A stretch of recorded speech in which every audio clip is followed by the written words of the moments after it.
the final session, I want to look at the last point where I believe the Lord is wanting the church to change her glasses and change the way we see. And really, these last few sessions, this is really the point that I wanted to get to. And I have written this, or the Lord's given me just this little booklet called The Restoration of the Church.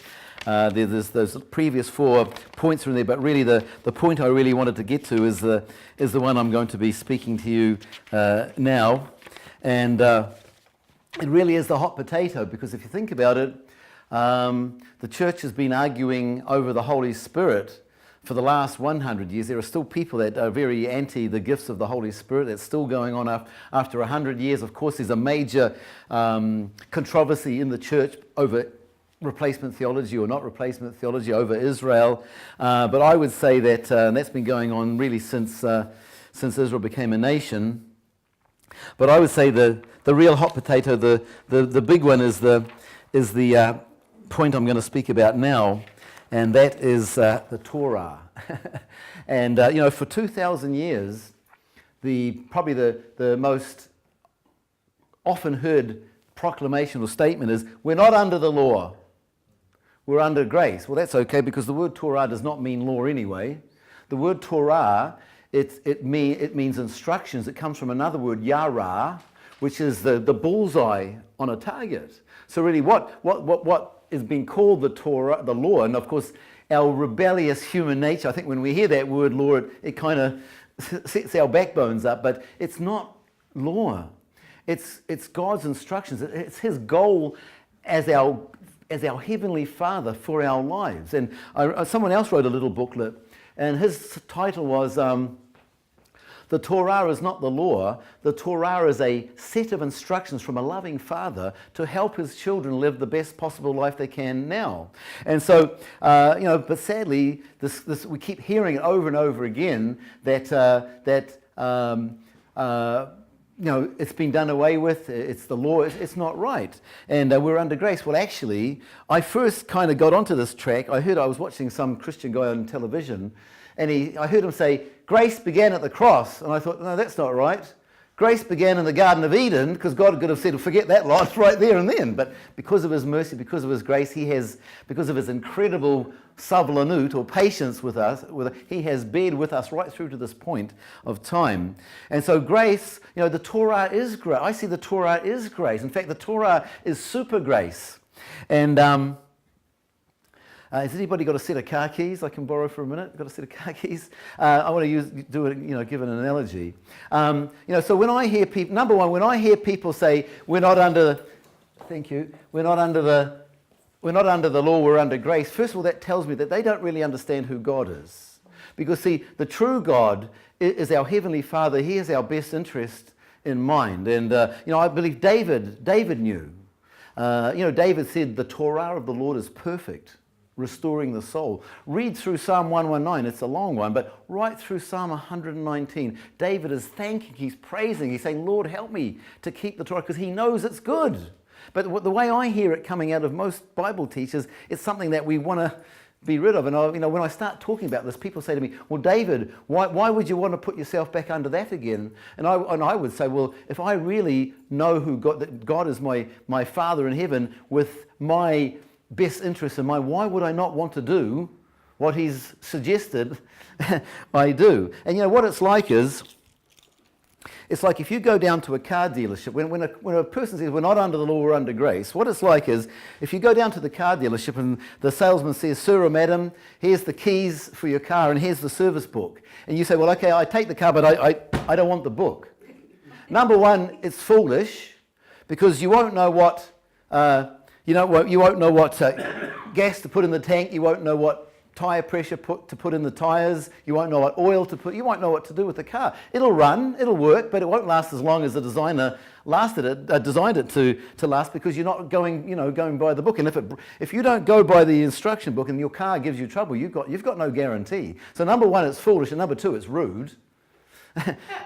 and when Christians say we're not under the law or under grace, it's very similar, because number one, what they're really saying is, Father, we want your salvation, but please don't tell us how to live.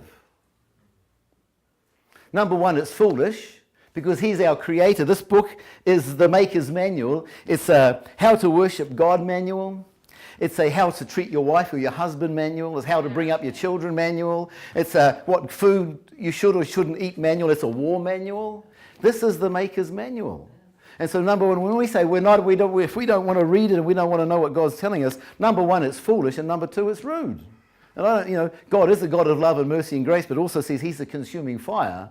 So I don't think it's too smart to be rude to God like that. And, it's not legalism. We don't have to do this. You don't have to do anything. You don't have to get saved. But then don't complain to God if you end up in a very hot place, and I'm hotter than the Middle East. So what God is really saying to all of us, he says, here's my son, if you want to live with me forever, and here's my book, if you want to live your best life now. And there's two things we should say to God when we're born again, when we realize what's just happened. We've been translated out of the kingdom of darkness into the kingdom of light with that promise of eternity with the creator of the universe forever. The first thing we should say is, thank you, Father, for saving me, because it's not that we went looking for him, he came looking for us.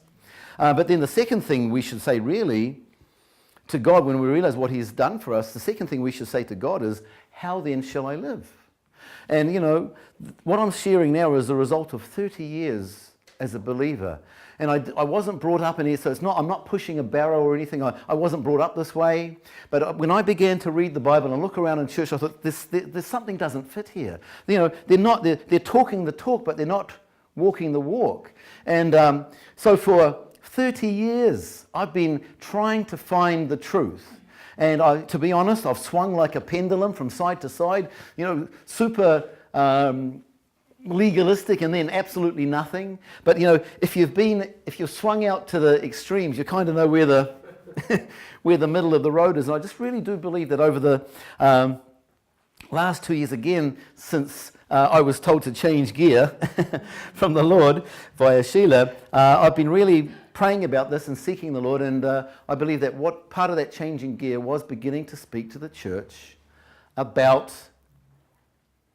changing the way we see, particularly the way we see the Torah. It's not the law, it's a set of instructions from our Father in heaven, our Creator, to help us live the best life we can now. And the bottom line for me is, and you can ask my wife, she'll agree, I'm a long way away from achieving that kind of life. But the bottom line is, the more I can follow God's instructions, the better my life will be, and the better life will be for anybody who gets close to me, because hopefully I'm becoming more like Yeshua. And isn't that the goal?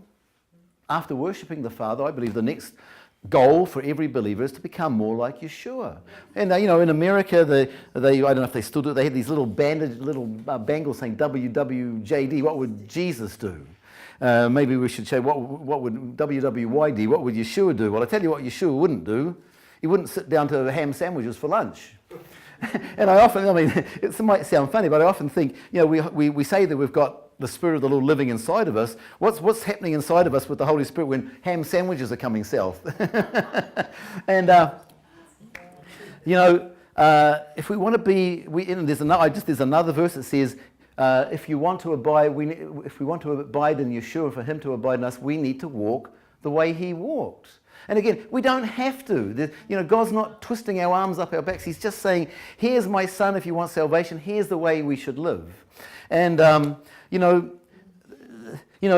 Matthew 5:17, he said, do not think that I came to abolish the Torah. I'm going to say the right word. He said, I didn't come to abolish the Torah. I came to fulfill it. Now, some people would say, oh, yeah, so he fulfilled it. That means we don't need to do it.